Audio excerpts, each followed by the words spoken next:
ایک بزرگ نے کتنی پیاری بات بیان فرمائی، وہ کہتے ہیں جب تو پیدا ہوا تھا تو رو رہا تھا، سب لوگ ہنس رہے تھے، اس طرح زندگی گزار کہ جب تو مرے سب رو رہے ہوں اور تو مسکرا رہا ہو۔ تو یہ کیسے ہوگا؟ اللہ کی اطاعت میں زندگی بسر کریں گے تبھی تو ہوگا نا۔ روایت میں آتا ہے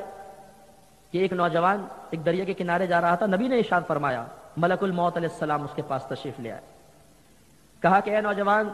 میں ملک الموت علیہ السلام، ہم جیسا ہوتا تو بولتا حضور میری جگہ کسی اور کو لے جائیے، نہیں، اس نوجوان نے کہا اچھا یہ تو بہت اچھا ہوا، میں تو بہت عرصے سے آپ کا انتظار کر رہا تھا، جلدی سے میری روح قبض کیجئے تاکہ میں اپنے اللہ کی بارگاہ میں پہنچ جاؤں۔ انہوں نے کہا کہ اللہ تعالیٰ نے مجھے اجازت دی ہے کہ میں تجھے جو تو کام کرنا چاہے وہ کرنے دوں۔ نوجوان نے کہا کہ یہ بتائیے کہ اللہ کی ملاقات سے زیادہ بھی کوئی اچھی چیز ہوگی؟ اب جلدی سے میری روح قبض کریں۔ ملک الموت علیہ السلام نے فرمایا کہ نہیں، اللہ نے مجھے یہ حکم دیا ہے۔ فرمایا اچھا یہ بات ہے، قریب نہر بہ رہی تھی، کہا مجھے تازہ وضو کرنے دیں، میں 2 رکعت نفل پڑھوں گا، جب میں سجدے کی حالت میں پہنچوں تو میری روح قبض کر لیجئے گا۔ اسی طرح اس کی روح قبض کی گئی۔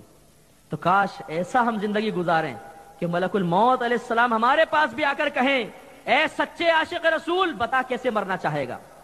جیسا چاہے ویسا۔ کبھی آئینے کے سامنے کھڑے ہو کر ایک سوال اپنے آپ سے کیجئے گا، اس وقت موجودہ حالت میں جیسے تو نے اعمال اختیار کیے ہیں، کیا بعین ہی اسی حالت میں تو اللہ کی بارگاہ میں جانا چاہتا ہے؟ اندر سے جو جواب آئے اس پہ تفکر کر لیجئے گا۔ اندر سے آواز آئے گی نہیں، اتنے گناہ، توبہ بھی نہیں کی، لگاتار گناہ کر رہا ہوں، 1000 دفعہ توبہ توڑ چکا ہوں، اتنے سارے گناہ، ایک دم ایسے پہنچ گیا، اچانک مر گیا تو اللہ کی بارگاہ میں کیا جا کے جواب دوں گا؟ اندر سے انکار آئے گا۔ اس سے ثابت ہو جائے گا کہ آپ کا نفس اللہ کی ملاقات کو ناپسند کر رہا ہے، اور یہ انتہائی بدبختی ہے۔ سرکار نے ابن عمر رضی اللہ تعالیٰ عنہما سے فرمایا، ابن عمر دنیا میں بالکل ایسے رہو جیسے راہ چلتا مسافر دائیں بائیں سے دل نہیں لگاتا، وہ زیادہ راہ لے کے بالکل تیار اپنی منزل کی طرف بڑھتا ہے، بالکل ایسے رہو۔ اور اللہ کے نبی کا طریقہ دیکھیے، جب قضائے حاجت سے فارغ ہوتے فوراً تیمم فرماتے۔ صحابہ کرام عرض کرتے یا رسول اللہ صلی اللہ علیہ وسلم قریبی پانی موجود ہے، وضو فرما لیجئے۔ فرماتے ہو سکتا ہے میں وضو تک نہ پہنچ سکوں، اس سے پہلے موت آ جائے۔ حالانکہ جانتے ہیں اللہ کی عطا سے کہ ابھی بہت کچھ پہنچانا باقی ہے، لیکن ہماری تعلیم کے لیے۔ تو اس لیے میرے پیارے بھائیوں، ہمت، جس نے اپنی موت کو یاد رکھا وہ ضرور نیک عمل کرے گا، وہ ضرور گناہ سے بچے گا۔ اللہ کے نبی نے ارشاد فرمایا، جس نے بکثرت موت کو یاد رکھا تو یہ دنیا کی لذت کو دل سے کھینچ کر نکال دے گی۔ جس کو موت یاد نہیں آئے گی وہ گناہوں میں لذت ڈھونڈے گا، وہ گندے کاموں میں لذت ڈھونڈے گا، اور جس کو موت یاد ہوگی، جو آنکھیں بند کے تصور کرے کہ میں مر گیا، میری ماں رو رہی ہے، باپ رو رہا ہے، دوست احباب رو رہے ہیں، میں بے حس و حرکت پڑا ہوا ہوں، اب میرے کپڑے اتارے گئے، مجھے کفن پہنایا گیا، اب پہلے غسل دیا گیا، پھر کفن پہنایا گیا، اب سب میرا آخری دفعہ دیدار کر رہے ہیں، اب مجھے کندھے پہ اٹھایا گیا، اب قبرستان کی طرف لے کر جا رہے ہیں، اب ایک اندھیری قبر میں لٹا دیا گیا، سینے رکھی گئی بند، اندھیرا گپ، اکیلے۔ جب یہ تصور بار بار لے کر آئے گا تو خوف پیدا ہوگا۔ میں اپنے بہادر نوجوانوں کی خدمت میں عرض کرتا ہوں، ایک رات اکیلے ذرا قبرستان گزار کر دکھا دو، بہادری کی قیمت پتہ چل جائے گی، تمام قدر و قیمت منکشف ہو جائے گی۔ آج زندگی میں ایک رات اس قبرستان میں گزارنے کے لیے ہم تیار نہیں۔ حالانکہ شرعی روح سے کوئی مردہ باہر نہیں نکلے گا، کہیں سے ہاتھ نکل کے آپ کا پاؤں نہیں پکڑے گا، کوئی مردہ باہر نہیں آئے گا، لیکن خوف، ضعیف الاعتقاد مسلمان اندھیرے سے ڈرتا ہے، اسے موت سے ڈر لگتا ہے، قبر سے ڈر لگتا ہے، قبرستان جانے کے لیے اکیلا تیار نہیں ہوتا۔ لیکن کب تک؟ 10 سال، 20 سال، 30، 40، 50 سال، ایک نہ ایک دن تو مرنا ہے، نہ چاہتے ہوئے بھی قبر میں تو اترنا پڑے گا۔ اس لیے مولا کائنات حضرت علی رضی اللہ تعالیٰ عنہ کے اس فرمان کو ذہن میں بٹھا لیں، فرمایا دنیا کے سارے لوگ سو رہے ہیں، یہ جاگیں گے اس وقت جب انہیں موت آئے گی، پھر کیا فائدہ ہوگا میرے پیارے بھائیوں۔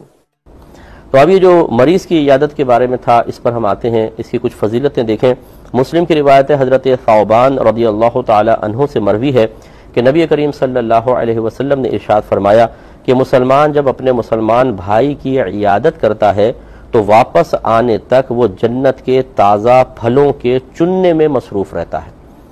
یعنی گویا کہ بالکل ایسا ہے کہ جیسے وہ جنت کے تازہ پھل چن رہا ہے، اور پھل اسی کو چننے کی سعادت ملے گی کہ جو جنت میں جائے گا۔ تو گویا کہ رحمت کونین صلی اللہ علیہ وسلم فرما رہے ہیں، اگر اللہ تبارک و تعالیٰ کو اس شخص کا کسی مریض کی عیادت کرنا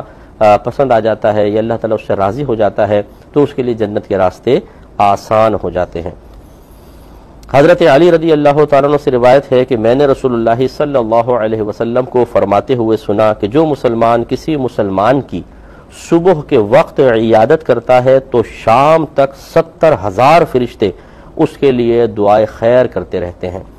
اور اگر شام کے وقت عیادت کرتا ہے تو صبح تک 70,000 فرشتے اس کے حق میں دعا کرتے رہتے ہیں، اور جنت میں اس کے لیے چنے ہوئے پھلوں کا حصہ ہے،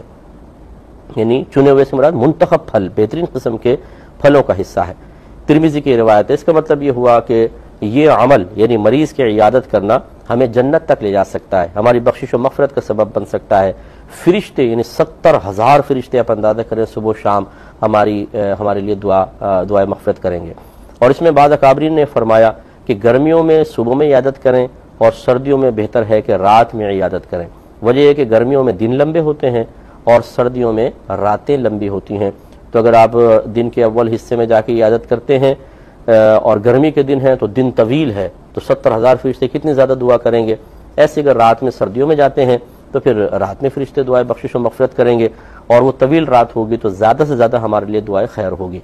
اور جب اللہ تعالیٰ کسی کو دعائے خیر پر مقرر کرے جیسے کہ فرشتے ہیں، تو پھر یوں تو نہیں ہے کہ وہ دعا کرتے رہیں اور اللہ تعالیٰ رد فرماتا رہے،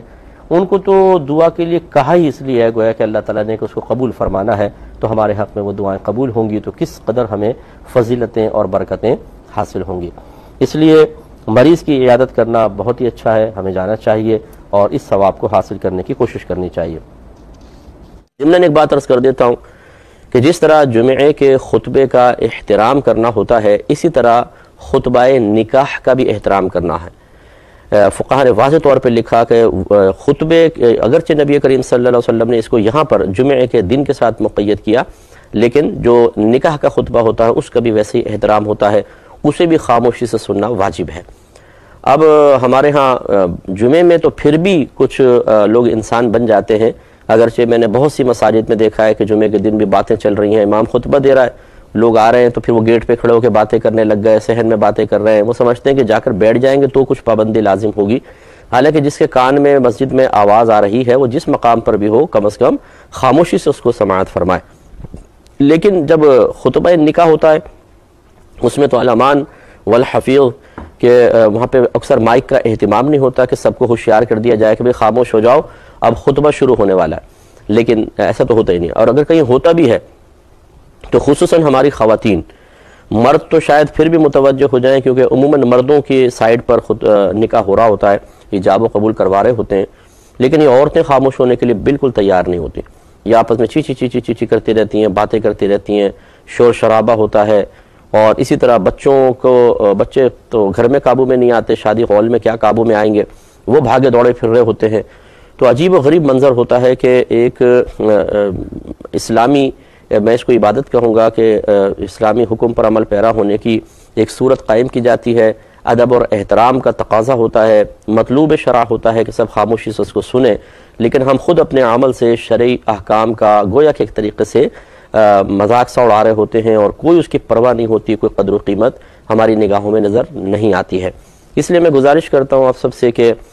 خصوصاً ہماری بہنیں جب خطبہ نکاح ہو، اگر آپ کو پتہ چل جائے کہ اب نکاح کا خطبہ دیا جا رہا ہے تو بالکل خاموشی سے اس کو سماعت فرمائے، کوئی اگر بات کر بھی رہا ہو تو اس کو کہیں بھی تھوڑا سا خاموش رہے، خطبہ سنیں۔ نکاح کا خطبہ ویسے ہی چند منٹ کا ہی ہوتا ہے، تیزی کے ساتھ ہو جاتا ہے، آدمی فارغ ہو جاتا ہے، تو اس لیے اس کو بغور سماعت فرمایا کریں ہی نہ آئے۔ یہ کہتے ہیں کہ بعض اوقات بچے کند ذہن ہوتے ہیں لیکن والدین ان کو اچھے مہنگے اسکولوں میں داخل کروا دیتے ہیں اور وہ بچے پڑھ کر نہیں دیتے، ان کا کوئی رزلٹ نہیں نکلتا، تو شرعاً ان کی اتنی بھاری فیسیں ادا کرنا کیسا ہے؟